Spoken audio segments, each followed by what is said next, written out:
صوت يوي. أين أنت الآن يا ميارا؟ لا أعلم تماما. أخبريني، هل إصابتك خطيرة يا ميارا؟ قولي الحقيقة، لا تخفي الأمر عني، أريد أن أطمئن عليك يا صديقتي. كيف علمت بأمر إصابتي؟ هل تقرأين القصة؟ أخبريني متى سأعود إلى عالمي يا يوي؟ أخشى أن تكون العودة إلى عالمي صعبة جدا. لا يا ميارا، سوف تعودين، لا تستسلمي.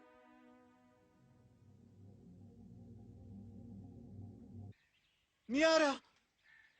يؤلمني أنني لا أستطيع فعل أي شيء. يؤسفني أنني لا أستطيع إنقاذ حياة ميارا.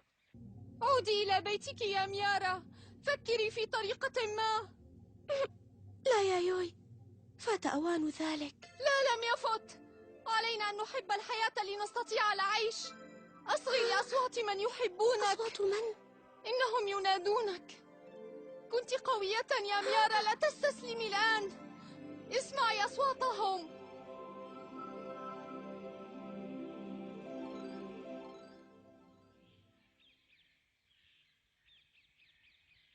إنها في حاجة إلى بعض الدم. لن أتفرج أكثر من ذلك.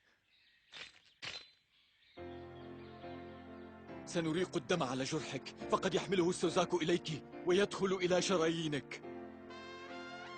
خاطرت بحياتك من أجلنا، وسنفعل كل ما في وسعنا لإنقاذ حياتك.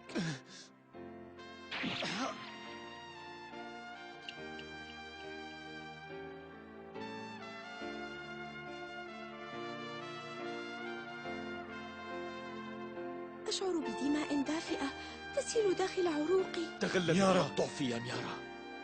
ميارا، كوني قوية. ميارا، لا تستسلمي. أبدا، لن أستسلم. ميارا، سأهزم الضعف ما دام في قلب ينبض. انظروا، توقف النزيف.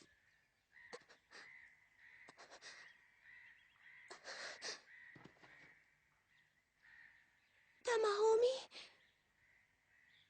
هوتوهوري، نوريكو. لا أزال على قيد الحياة. أجل. أنت بخير يا ميارا؟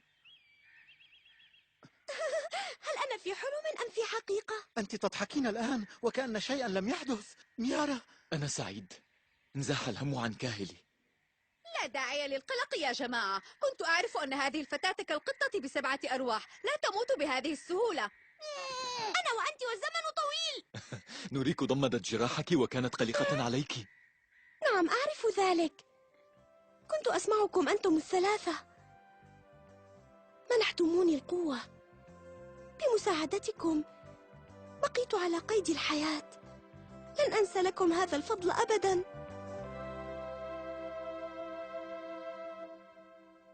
بمساعدة المحاربين الثلاثة المخلصين استعادت السوزاكو عافيتها. الآن زاد يقيني، السوزاكو هي ميارا. وفجأة وجدت السوزاكو نفسها برفقة أصدقائها عند جبل الجنوب. ما الأمر؟ تغير كل شيء من حولنا. هنيئا لكم، أثبتتم الشجاعة والإخلاص لبعضكم. من هناك؟ أنا من تبحثون عنه، أنا هنا. إذا نحن الآن في جبل الجنوب.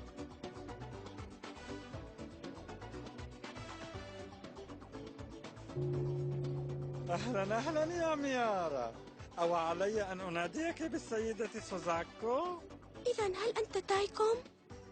كنت أراقب تصرفاتكم، لاحظت قوتكم وإخلاصكم لبعض، برهنتم جميعا أنكم تستحقون لقب السوزاكو، لذا سأخبرك يا ميارا كيف يمكنك العودة إلى عالمك.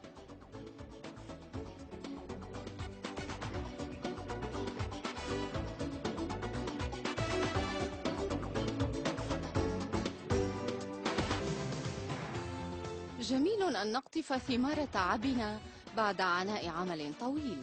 وصلت السوزاكو والمحاربون الثلاثة إلى جبل الجنوب، قابلت تايكوم ووعدها بأن يعيدها إلى عالمها، وفي أثناء ذلك كانت يوي تتحرق شوقا إلى لقاء صديقة طفولتها ميارا من جديد.